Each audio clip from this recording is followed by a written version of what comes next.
Hi everyone, I'm Jared Mason. Let me just sit down here. Don't get too far ahead of us.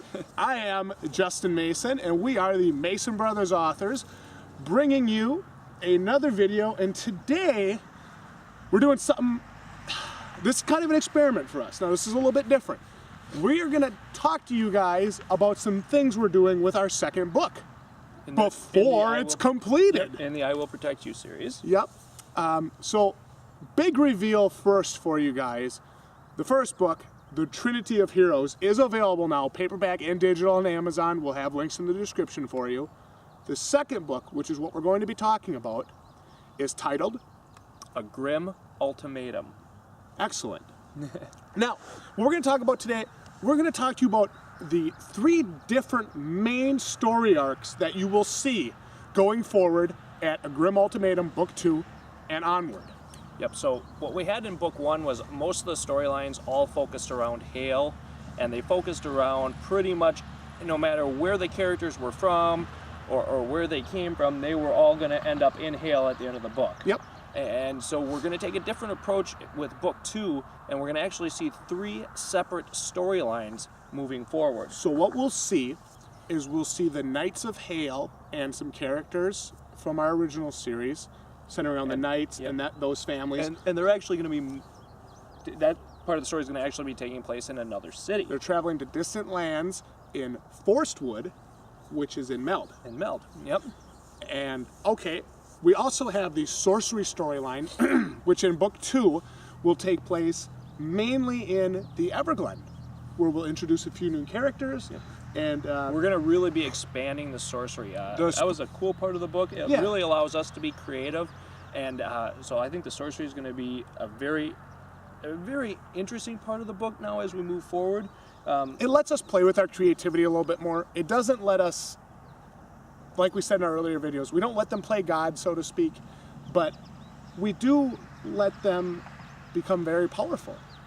If they train and, you know, survive. And I think it'll be cool to see them in their, you know, to see a sorcerer storyline kind of within itself in a way. Basically, where the sorcerers are going to be, they're going to have their own issues that they need to deal with. They do. They have their own issues. They won't necessarily, you know, they're not going to come and rescue the knights, okay? The knights are going to have their own issues. The sorcerers are going to have their own issues. Yep. And so we're going to see different characters developing based on where they are and what part of the story they're in. Yep, absolutely. And not too long ago, again, you know, when we create these things, it's very organic the way it happens. I was speaking with one of my employees, and I just got an idea, what if we had some guys fighting dragons? And then I thought, well, what can we do with that? And it led us to a third storyline. Jared, tell us about this third storyline. So this will be Isaiah and the Dragon Slayers. And again, another storyline that'll be taking place, you know, simultaneously, but it's going to be a different batch of characters. These will all be new inductees or introducees, I suppose you should say. Yeah. In this second book. You haven't met any of these characters yet. And this is a phenomenal storyline. There's some humor to it, and there's some really good interplay, some growth. There's some really dark, deep dark. Yeah, some personal demons and stuff. Oh yes. You know, Isaiah himself probably is the character lead, I would say. He is. And you know, he hasn't had that easy of a life, so to speak. Not by any means. And he actually almost parallels Lawrence's beginnings as a knight. In a lot of ways, yes. And you know, Isaiah's really he's been beat up by the dragons, so to speak, in a lot of ways. He hasn't had too much success against them. In more ways than one. Right. So, also during the Knight storyline, we introduce a new character. 3 really great new characters. Well, 3 really great new characters, but one new character that we, it's kind of, as authors, fell in love with. Jared? So, of course, every great fantasy novel has to have a bar scene.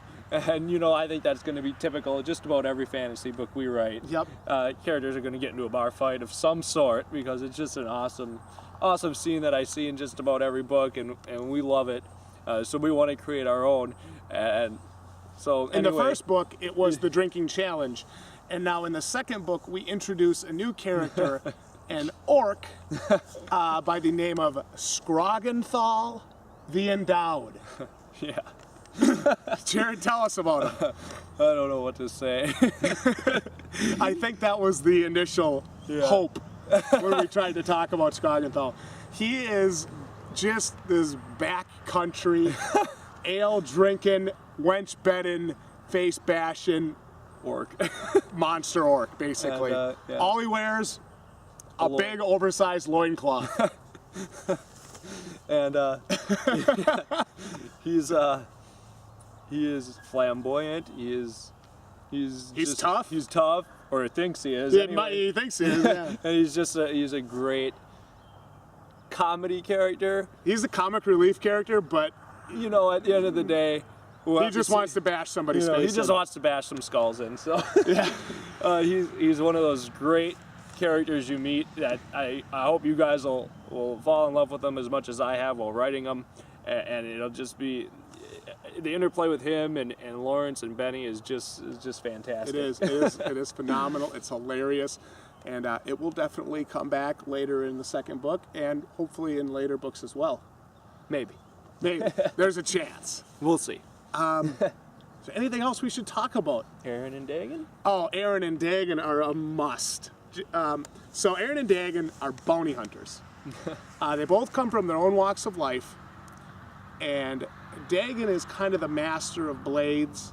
He slings throwing knives, and he does have we call it a katana, right? Yep. He does have a katana at his side, but he never draws it for reasons of his own. In the series, he may or may not. We're still working with it. We're still working with some things with Dagon, but he's a show off. He's brash. He likes to fight, but And we see a real bond between Aaron and Dagon. Aaron is a blind archer, by choice. Which when you read the book you will see what I'm saying. But the bond between those two is like two brothers, and they've met and they're going around and they've really just been picking jobs and that's how they make their living, and they're going to end up meeting up with Lawrence and Forestwood. Absolutely. And that part of the story is really going to get interesting. Well, not only do we get a little bit of the comedy element with Aaron in there, when they discuss things with Mayor Dry, Right. but also, you do get some more serious backstory from Aaron and Dagon as well, because, they both do kind of have muddied pasts. Yeah. They're not perfect, and They've made some mistakes. Aaron especially, he has some very deep-seated demons that he has to sort out. That hopefully he'll be able to sort out throughout the story. But So. Dagon and Aaron they're a blast, and they say they do everything for money, but at the end of the day, Do they? do they really? They actually open the book for us. The first chapter after the prologue Yep. is a great scene with Aaron and Dagon. It's an awesome opening scene, and it really helps us Set the tone. They are great attention getters for the second book. Yep. I don't even mind calling them by their literary device. They are great attention getters, and I'm really happy and really excited for you guys when you get to read that first chapter. It is just so good. Anybody else we should talk about? No? Nah. All right. We'll have to Not right save now. that. We'll have to Another save that video. for another video then. This has been Justin Mason. And I'm Jared Mason. And hopefully, as things progress, we'll be able to come back with another update video for I Will Protect You, Book 2, A Grim Ultimatum. Ultimatum. Yep.